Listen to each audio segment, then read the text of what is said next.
नमस्कार दोस्तों, अनुपेश रीजन में आपका स्वागत है।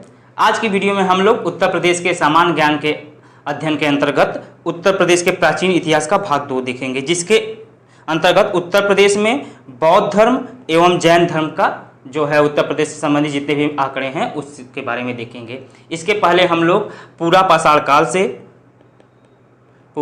काल से लेकर महाजनपद काल तक का जो है उत्तर प्रदेश का इतिहास उसको हम लोग पिछले वीडियो में देख चुके हैं।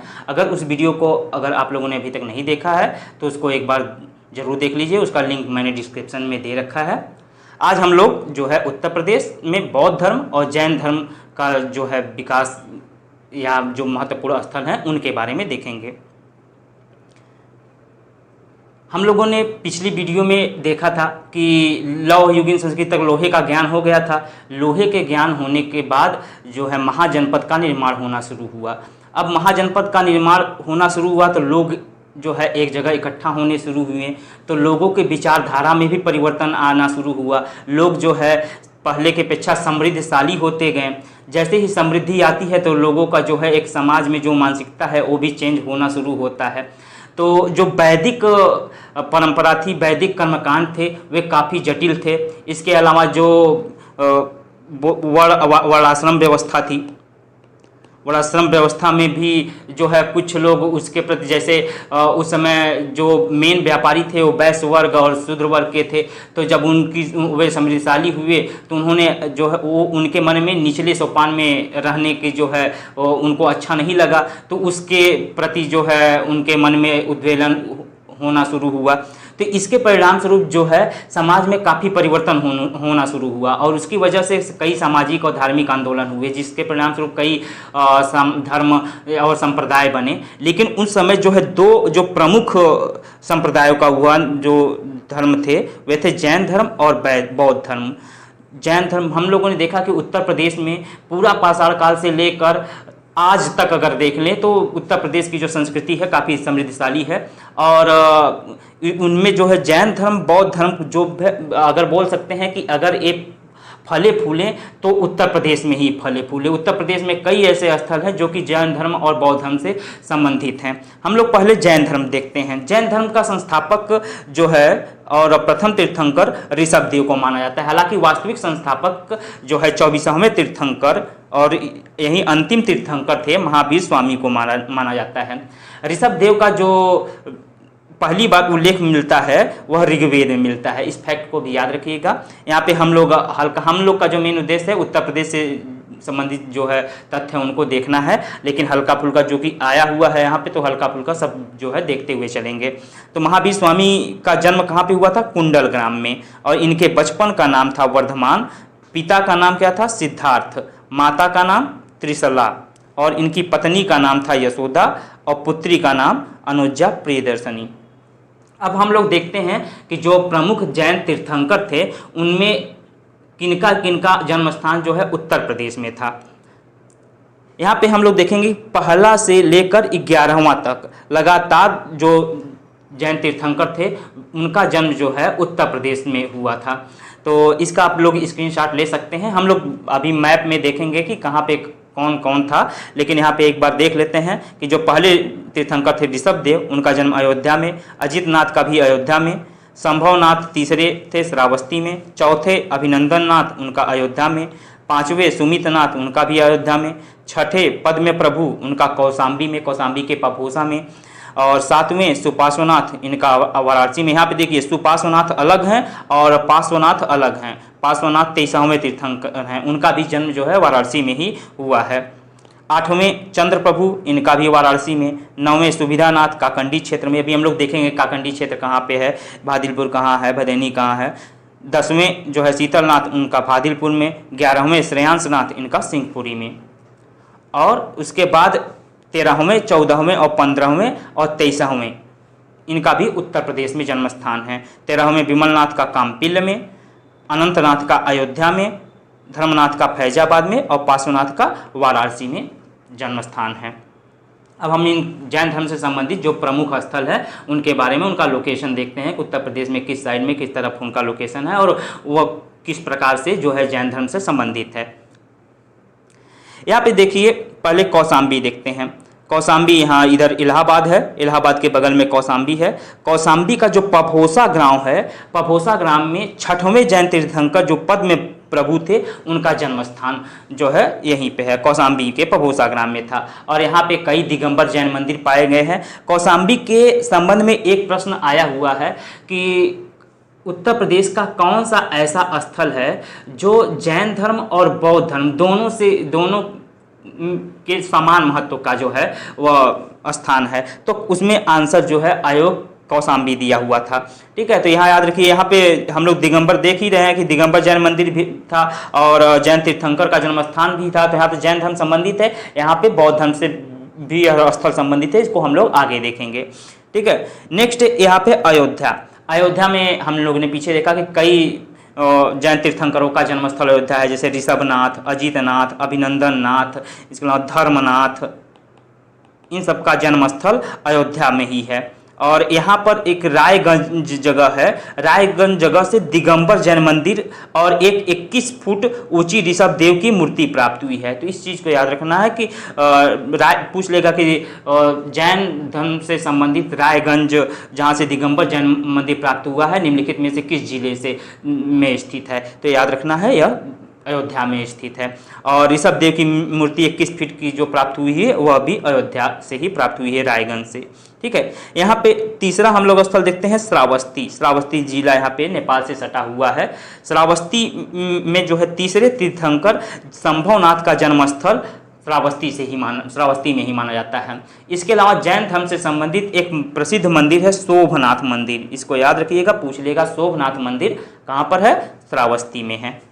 ठीक है, नेक्स्ट देखते हैं स्थल वाराणसी। वाराणसी से 4 जैन तीर्थंकरों का जन्म स्थान, 4 जैन तीर्थंकरों का जन्म स्थान है वाराणसी। सुपार्श्वनाथ जो वाराणसी का भदैनी मोहल्ला है, वहाँ पर सुपार्श्वनाथ का जन्म स्थान माना जाता है। पार्श्वनाथ जो कि 23वें तीर्थंकर थे, उनका जन्म स्थान भेलपुरा। चंद्र प्रभु का चंद्रपुरी और श्रेयांसनाथ का सिंहपुर जो सारनाथ है उसके पास में है, तो सिंहपुर या सिंहपुरी है, तो श्रेयांसनाथ का जन्मस्थल जो है सिंहपुर माना जाता है। ठीक है, यहाँ पे है सौरीपुर। सौरीपुर जो है आगरा में है, या सौरीपुर जंगल भी है वहाँ पे। तो वहाँ से जो है कई श्वेतांबर जैन मंदिर और दिगंबर जैन मंदिर प्राप्त हुए हैं। तो याद रखना है सौरीपुर कहाँ पर है? आगरा में है। नेक्स्ट है मथुरा। मथुरा जो है जैन धर्म से संबंधित यहाँ से अनेक साक्ष्य प्राप्त हुए हैं। यहाँ से मौर्यकालीन जैन जो है मौर्य काल में जैन धर्म का प्रमुख केंद्र था। मथुरा कला का संबंध भी जो है जैन धर्म से है। यहाँ पे मथुरा कला का बस जो है जैन धर्म से संबंधित नहीं है मथुरा कला, केवल मथुरा कला के जो है प्रारंभ में जैन धर्म की सबसे ज़्यादा मूर्तियाँ जैन धर्म की ही बनी हुई हैं। इसके अलावा मथुरा कला में ब्राह्मण धर्म का भी मूर्ति बना हुआ है। बौद्ध धर्म का जो प्रारंभिक मूर्तियाँ बना है वह भी मथुरा कला में बना है।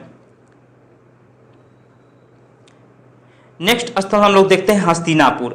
हस्तिनापुर कहाँ पे है? हस्तिनापुर मेरठ, वर्तमान में मेरठ जिले में हस्तिनापुर स्थित है और इसे जैन धर्म का काशी कहा जाता है। इसको याद रखिएगा, जैन धर्म का काशी किसे कहा जाता है? हस्तिनापुर को। हस्तिनापुर किस जिले में स्थित है? मेरठ में स्थित है। ठीक है, अहिच्छत्र के बारे में हम लोग पिछली वीडियो में देख चुके हैं। अहिच्छत्र से भी जो है पाषाणकालीन स्थल भी प्राप्त हुए हैं, लौह युगीन संस्कृति के भी कुछ स्थल प्राप्त हुए हैं। तो अहिच्छत्र का यहाँ पे हम जैन धर्म में देखेंगे। अहिच्छत्र कहाँ पे है? बरेली जिले में। बरेली जिले का जो वर्तमान में रामनगर गांव है, उसी की पहचान अहिच्छत्र के रूप में की गई है। यहाँ से 23वें तीर्थंकर जिनका जन्म स्थान वाराणसी में था, पार्श्वनाथ, उन्होंने यहीं पर अपना ध्यान शुरू किया था और उनको ज्ञान की प्राप्ति हुई थी। तो पूछ लेगा 23वें तीर्थंकर, जिनको तीसरे तीर्थंकर पार्श्वनाथ, उनको ज्ञान की प्राप्ति कहाँ पर हुई थी? तो वह अहिच्छत्र। अहिच्छत्र कहाँ है? बरेली जिले के रामनगर गांव की पहचान अहिच्छत्र के रूप में हुई है। नेक्स्ट देखते हैं काकंडी क्षेत्र। पूछ ले, काकंडी क्षेत्र ही याद रखना है। काकंडी क्षेत्र कहाँ पे है? देवरिया में। और काकंडी क्षेत्र में जो है 9वें तीर्थंकर सुबीनाथ जो है का जन्म स्थान काकंडी क्षेत्र माना जाता है। इसके अलावा पावानगर। पावानगर कहाँ पे है? कुशीनगर। एक पावानगर है और एक पावापुरी। पावापुरी और पावानगर में कंफ्यूज मत होइएगा। पावापुरी जो है वह बिहार में है। और महावीर स्वामी का जो निर्वाण स्थल माना जाता है पावापुरी, बिहार के राजगिरी में। और इसी को जो है जैन धर्म के जो 24वें तीर्थंकर यानी महावीर स्वामी थे, उनका निर्वाण स्थल यहाँ माना जाता है। हालांकि कुछ विद्वान पावानगर को ही निर्वाण स्थल मानते हैं, लेकिन आप लोग को अगर ऑप्शन में दोनों आ जाता है तो पावापुरी ही मानना है, ठीक है। और पावानगर जो है कुशीनगर में है, यहाँ पर भी कई जैन मंदिर प्राप्त हुए हैं। इसके बारे में एक याद रखना है सबसे महत्वपूर्ण फैक्ट कि यहाँ कार्तिक पूर्णिमा पर निर्वाण महोत्सव मनाया जाता है। प्रश्न पूछ लेगा उत्तर प्रदेश का कौन सा स्थल है जहाँ पर महावीर स्वामी के निर्वाण महोत्सव, महावीर स्वामी संबंधित निर्वाण महोत्सव मनाया जाता है, तो वह पावानगर जो कि कुशीनगर में स्थित है, ठीक है। नेक्स्ट चलते हैं, स्थल देखते हैं काम्पिल। काम्पिल के बारे में भी पीछे हम लोग चर्चा कर चुके हैं। काम्पिल कहाँ पर है? फर्रुखाबाद जिले में स्थित है। और काम्पिल से 13वें जैन तीर्थंकर जो विमलनाथ थे, उनका जन्म स्थान काम्पिल ही माना जाता है, ठीक है। और ये है देवगढ़। देवगढ़ जो है ललितपुर जिले में है।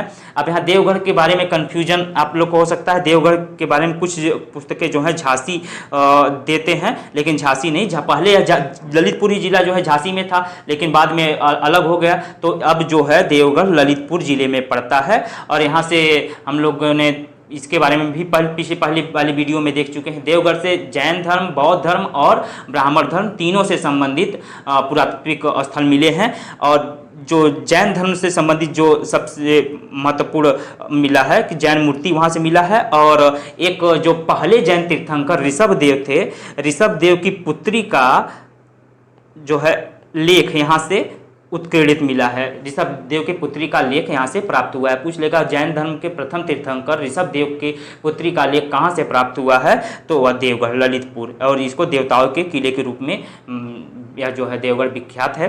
नेक्स्ट स्थल देखते हैं, यह है महोबा। महोबा जो है गोखर पहाड़ी, गोखर हिल इसको बोलते हैं, गोखर हिल। इसको याद रखिएगा, गोखर हिल को काटकर यहाँ 24 जो पूरे 24 तीर्थंकर थे उनके मूर्तियों का निर्माण किया गया है। तो इसको याद रखिएगा, पूछ लेगा कि गोखर पहाड़ी को काट कर बनाया गया 24 तीर्थंकरों का मूर्ति निम्नलिखित में से किस जिले में स्थित है, तो वह है महोबा, ठीक है। अब यहाँ पे कुछ महत्वपूर्ण जैन तीर्थंकर हैं, उनके प्रतीक चिन्हों के बारे में बात की गई है। ऋषभदेव जो है, इसका भी आप लोग स्क्रीनशॉट ले सकते हैं। ऋषभदेव का जो प्रतीक चिन्ह है वह साड़ या वृषभ को माना जाता है। अजितनाथ का हाथी, संभवनाथ या सांबनाथ का घोड़ा, सुपार्श्वनाथ का स्वास्तिक, शांतिनाथ का हिरण, नेमिनाथ का नीलकमल, अरष्टिनेम का शंख, पार्श्वनाथ का सर्प फड़ और महावीर स्वामी का सिंह प्रतीक चिन्ह ये है। तो इसको भी आप लोग याद रखिएगा, ये भी एग्जाम में आया हुआ प्रश्न, यूपीपीसीएस में पूछा हुआ है। हम लोग इसको जो है जब जैसे प्राचीन इतिहास खत्म होगा उत्तर प्रदेश का, तो जितना भी प्रश्न आया हुआ है यूपी के एग्जाम में ही आएगा। यूपी स्पेशल जो भी, चाहे यूपीपीसीएस, चाहे यूपी SSS, चाहे यूपीएसआई, जितने भर भी एग्जाम में इस टॉपिक से संबंधित प्रश्न आए हुए हैं, इस जैसे ये टॉपिक समाप्त होगा उसको हम लोग सॉल्व करेंगे। अब हम लोग देखते हैं उत्तर प्रदेश में बौद्ध धर्म। उत्तर प्रदेश में बौद्ध धर्म का एक तरीके से बोले कि जो पला बढ़ा है वह उत्तर प्रदेश से ही पला बढ़ा है, यहीं से इसका विकास हुआ, उसके बाद जाके यह पूरी दुनिया में फैला। उत्तर प्रदेश, बात करें पहले गौतम बुद्ध की, तो गौतम बुद्ध का जन्म कहाँ पर हुआ था? लुम्बिनी में। इनके बचपन का नाम क्या था? सिद्धार्थ। पिता का नाम शुद्धोधन, माता का नाम माया देवी। माया देवी जो है मल्ल गणराज, पीछे हम लोग पढ़ चुके हैं, मल्ल गणराज की ही राजकुमारी थी। मल्ल गणराज कहाँ पे पड़ता था? जो वर्तमान का देवरिया और गोरखपुर क्षेत्र है, इसी को मिलाकर मल्ल गणराज पड़ता था, वहीं की ये राजकुमारी थी। गौतम बुद्ध की पत्नी का नाम था यशोधरा और उनके पुत्र का नाम था राहुल। सिद्धार्थ ने 29 वर्ष की आयु में गृह त्याग किया, जिसे बौद्ध धर्म में क्या कहा गया है? महाभिनिष्क्रमण। इसको याद रखिएगा, यह पूछता है कि गृह त्याग की घटना को, गौतम बुद्ध के गृह त्याग की घटना को क्या कहा जाता है? महाभिनिष्क्रमण कहा जाता है, ठीक है। अब नेक्स्ट फैक्ट याद रखना है कि बुद्ध ने अपना पहला उपदेश कहाँ दिया? ऋषिपत्तन। ऋषिपत्तन जो है सारनाथ का ही प्राचीन नाम था, इसको भी याद रखना है। सारनाथ का प्राचीन नाम क्या था? ऋषिपत्तन, या कहीं कहीं पे मृगदाव भी मिलता है, ठीक है। तो ऋषिपत्तन जो है यहीं पर बुद्ध ने अपना पहला उपदेश दिया था, और जिसे बौद्ध ग्रंथों में क्या कहा गया है? धर्मचक्र प्रवर्तन। इसको धर्मचक्र प्रवर्तन कहा गया है। बुद्ध ने अपना उपदेश किस भाषा में दिया था? पाली भाषा में। इसको भी याद रखना है, बुद्ध ने अपने उपदेश किस भाषा में दिए? पाली भाषा में दिए हैं।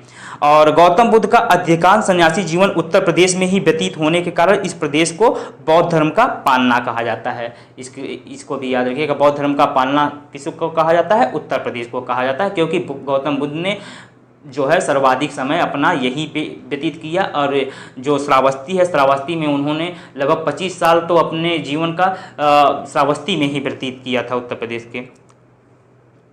यहाँ पे देखिए, महात्मा बुद्ध को जो है एशिया का ज्योति पुंज भी कहा जाता है, लाइट ऑफ एशिया। इस फैक्ट को भी याद रखिएगा। अब देखते हैं बुद्ध की पहली मूर्ति संभवतः मथुरा कला में। इसकी जो हम लोग इसके बारे में पहले चर्चा कर चुके हैं कि बुद्ध की जो है पहली मूर्ति वह मथुरा कला में बनी थी। लेकिन जो सर्वाधिक मूर्तियां हैं वह गांधार शैली में अंतर्गत किया गया है। तो इसको भी याद रखिएगा, पहली मूर्ति तो बनी हुई है मथुरा कला में, लेकिन सर्वाधिक मूर्ति गांधार कला में। प्रश्न पूछ सकता है कि बुद्ध की जो सर्वाधिक मूर्तियाँ थी वह किस शैली में बनी? मथुरा कला, गांधार कला, ठीक है। तो यहाँ पे याद रखिएगा, गांधार शैली के अंतर्गत बुद्ध की सर्वाधिक मूर्ति बनी है। अब बुद्ध ने अपना सर्वाधिक उपदेश कहाँ पे दिया? कोसल की राजधानी श्रावस्ती में। कोसल जो वर्तमान अवध क्षेत्र है, अवध क्षेत्र में ही कोसल राज्य स्थित था।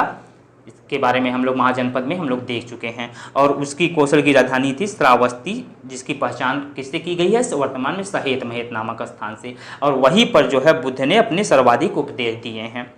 महात्मा बुद्ध के अनुयायी दो भागों में विभाजित थे। बौद्ध धर्म के प्रचार हेतु जिन्होंने संन्यास ग्रहण किया, जो संन्यास ग्रहण कर लिए उनको तो भिक्षुक कहा गया, और जो गृहस्थ जीवन व्यतीत करते हुए बौद्ध धर्म को अपनाया उन्हें उपासक कहा गया है। इसको भी याद रखिएगा। अब पूछेगा प्रश्न कि जो गृहस्थ जीवन व्यतीत करते हुए बौद्ध धर्म का पालन करते थे, बौद्ध धर्म को अपनाया था, उनको क्या कहा जाता था? उनको उपासक कहा जाता था, ठीक है।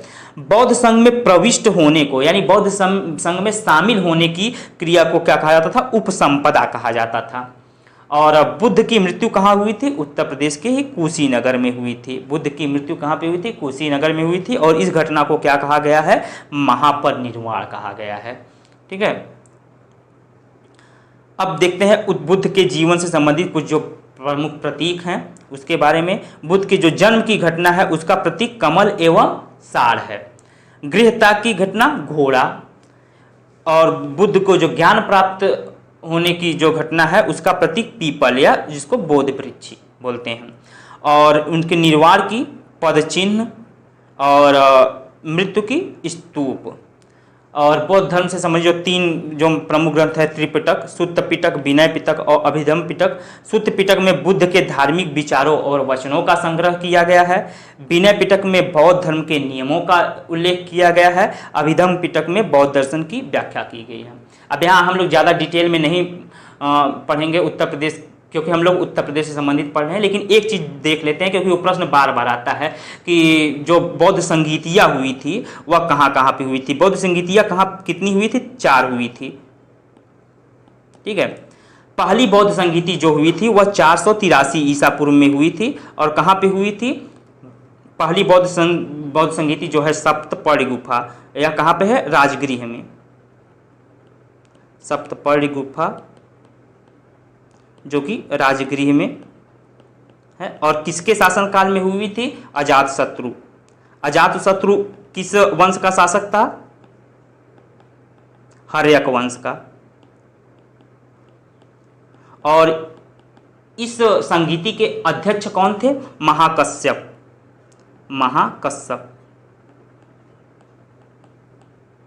इस चीज़ को याद रखना है कि जो पहली बौद्ध संगीति हुई थी वह 483 ईसा पूर्व में हुई थी। कहाँ पे? राजगृह में। और किसके शासनकाल में? अजातशत्रु, हर्यक वंश का शासक था। और उसकी अध्यक्षता किसके द्वारा की गई थी? महाकश्यप के द्वारा।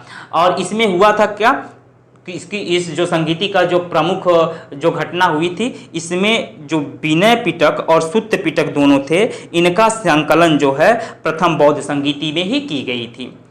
बात करें दूसरी बौद्ध संगीति की, यह 383 ईसा पूर्व में हुई थी। कहाँ पर हुई थी? वैशाली में। और इस समय किसके संरक्षण में, या किस राजा के संरक्षण में यह बौद्ध संगीति हुई थी? कालाशोक। कालाशोक जो था वह शिशुनाग वंश का शासक था। शिशुनाग वंश का। और द्वितीय बौद्ध संगीत की अध्यक्षता किसके द्वारा की गई थी? साबकमीर। साबकमीर, इसी जो है इन्हीं का नाम सार्वकामनी भी मिलता है, तो इनमें कंफ्यूज मत होइएगा। और द्वितीय बौद्ध संगीत का जो प्रमुख विशेष मतलब घटना थी वह क्या थी? द्वितीय बौद्ध संगीत में जो है बौद्ध संघ था वह 2 भागों में विभाजित हो गया था। यहाँ पे जो है बौद्ध धर्म की बात हम नहीं कर रहे हैं, बौद्ध संघ, यह ध्यान रखिएगा। जो बौद्ध संघ था, बौद्ध संघ, वह 2 भागों में विभाजित हुआ था। कौन कौन? पहला जो था स्थविर और दूसरा महासांघिक। तो दूसरे बौद्ध संगीत की जो प्रमुख घटना थी उसमें बौद्ध धर्म जो है 2 भागों में विभाजित हो, बौद्ध संघ जो है 2 भागों में विभाजित हो गया था। एक जो है स्थविर, दूसरा महासांघिक। तीसरा जो बौद्ध संगीति हुआ था वह 251 ईसा पूर्व में, 251 ईसा पूर्व में। और तृतीय बौद्ध संगीति जो है कहाँ पर हुई थी? पाटलिपुत्र। और इस समय यह किसके संरक्षण में हुआ था? अशोक। अशोक किस वंश का शासक था? मौर्य वंश का। और इसकी अध्यक्षता, तृतीय बौद्ध संगीति की अध्यक्षता किसने की थी? मोगलपुत्र तिस्स ने। ठीक है। और तृतीय बौद्ध संगीति में जो अभिधम्ब पिटक है, अभिधम्ब पिटक का संकलन तृतीय बौद्ध संगीति में की गई थी। चौथी बौद्ध संगीति 1वीं शताब्दी ईस्वी में की गई थी और यह कहाँ पे हुआ था? कुंडलवन में। कुंडलवन कहाँ पर है? कश्मीर में। और इस समय शासक कौन था? चौथी बौद्ध संगीत का संरक्षक कौन था? कनिष्क। कनिष्क किस वंश का शासक था? कुषाण वंश। और इस जो है चतुर्थ बौद्ध संगीति की अध्यक्षता किसके द्वारा की गई थी? अश्वघोष के द्वारा। चौथी बौद्ध संगीति की अध्यक्षता अश्वघोष के द्वारा की गई थी, जबकि चौथी बौद्ध संगीति की जो अध्यक्षता थी वसुमित्र के द्वारा की गई थी, जबकि अश्वघोष जो थे वह उपाध्यक्ष थे। अध्यक्ष जो थे चौथी बौद्ध संगीति की वसुमित्र थे और उपाध्यक्ष अश्वघोष थे।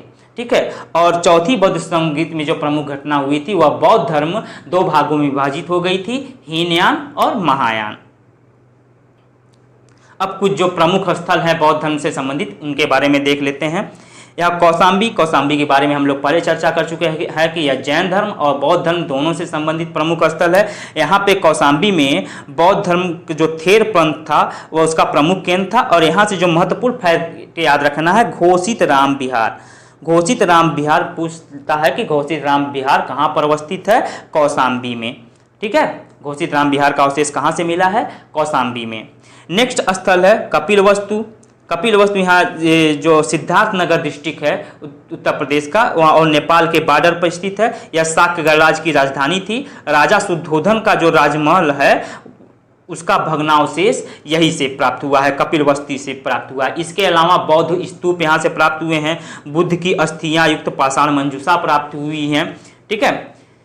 ये है श्रावस्ती जिला के बारे में हम लोग अभी पीछे पढ़ चुके हैं कि यह जो है भगवान बुद्ध की प्रिय नगरी थी। यहाँ पे भगवान बुद्ध ने अपने जीवन का 25 वर्ष यहीं पे व्यतीत किया था। इसके अलावा यहाँ के जो है सबसे प्रमुख जो फैक्ट याद रखना है वह जेतवन विहार। यहाँ का एक साहूकार था अनाथ पिंडक। अनाथ पिंडक ने भगवान बुद्ध को यह जेतवन विहार दान में दिया था। तो जेतवन विहार कहाँ से प्राप्त हुआ है? इसको याद रखना है, श्रावस्ती में। और इसको किसने भगवान बुद्ध को दान किया था? अनाथ पिंडक ने।